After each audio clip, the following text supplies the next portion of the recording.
ಬಿಟ್ಟು ಹೊರಗಡೆಯಿಂದ ಇನ್ನೊಂದು ತೆಗೆದ್ರೆ ಉದಯ್ ಶಂಕರ್ ಕೈಲಿ ಬರ್ಸ್ಕೊಂಬಂದವ್ರೆ. ಅಂದರೆ ಸೇಫ್ಟಿ ನಾನು ಸರಿಯಾಗಿ ಬರೀತೀನೋ ಇಲ್ಲೋ ಅನ್ನೋ ಡೌಟಿಗೆ ಉದಯ್ ಶಂಕರಿಂದ ಬರ್ಸ್ಕೊಂಬಂದಿದ್ರು. ಅದು ನೋಡಿದ್ರೆ ಸ್ವಲ್ಪ ಸಂಜೆ ಗಾಳಿ ಅದ್ರ ಮೇಲಿತ್ತು ಬರ್ಡ್ಸು. ನಾನು ಹೂವಿನಲ್ಲಿ ಭೂಕಂಪ ಅಂತ ಬರ್ತಿದ್ದೆ ಹೊಸ್ದಾಗಿದೆ ಕಣೋ, ಬಟ್ ಕ್ಯಾಚ್ ಆಗಲ್ಲೋ ಅಂದರು. ನನಗೆ ಈಗೋ ಹರ್ಟ್ ಆಯಿತು. ಮ್ಯೂಸಿಕ್ ಡೈರೆಕ್ಟ್ರಾಗಿ ರೈಟ್ರಾಗಿ ನನ್ನ ಕೈಲಿ ಬರೆಸಿ ಹೊಸದು ಬರೆದ್ರೂ ಇವರು ಈ ಸಂಜೆ ಗಾಳಿ ಅಂತ ತೆಗೆದು ತೋರಿಸ್ತಾರಲ್ಲ ಅಂತ ಆ ಹಾಡನ್ನ ಅವ್ರು ಮಿಕ್ಸ್ ಮಾಡ್ತಾಯಿದ್ರು. ನಾನು ಮಾಡಿ ಮೇಲೆ ಪ್ರಾಜೆಕ್ಟ್ ರೂಮ್ಗೆ ಹೋಗ್ಬಿಟ್ಟು ಒಂದು 5 ನಿಮಿಷ ಯೋಚನೆ ಮಾಡಿ ಅದನ್ನೇ ಪಲ್ವಿ ಬದಲಾಯಿಸ್ಕೊಂಬಂದೆ.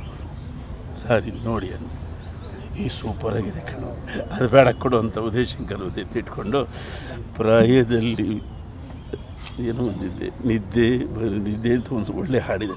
ಆ ಹಾಡು ತುಂಬ ಪಾಪ್ಯುಲರ್ ಆಯಿತು ಆ ಸಿನಿಮಾದಲ್ಲಿ. ಆಮೇಲೆ ಹೇಳ್ದ ಏನಂದ್ರು ಅಂದರೆ ಇಟ್ಸ್ ಆಲ್ ಫಾರ್ ಗುಡ್ ಕಣೋ. ಈಗ ಉದಯ್ ಶಂಕರ್ ದೊಡ್ಡ ಮನುಷ್ಯ, ನೀನು ಬೆಳೀತಾ ಇರೋ ಮನುಷ್ಯ, ಹುಣಸೂರು ಕೃಷ್ಣಮೂರ್ತಿ ನಮ್ಮ ಎಲ್ರಿಗಿಂತ ದೊಡ್ಡ ಮನುಷ್ಯ.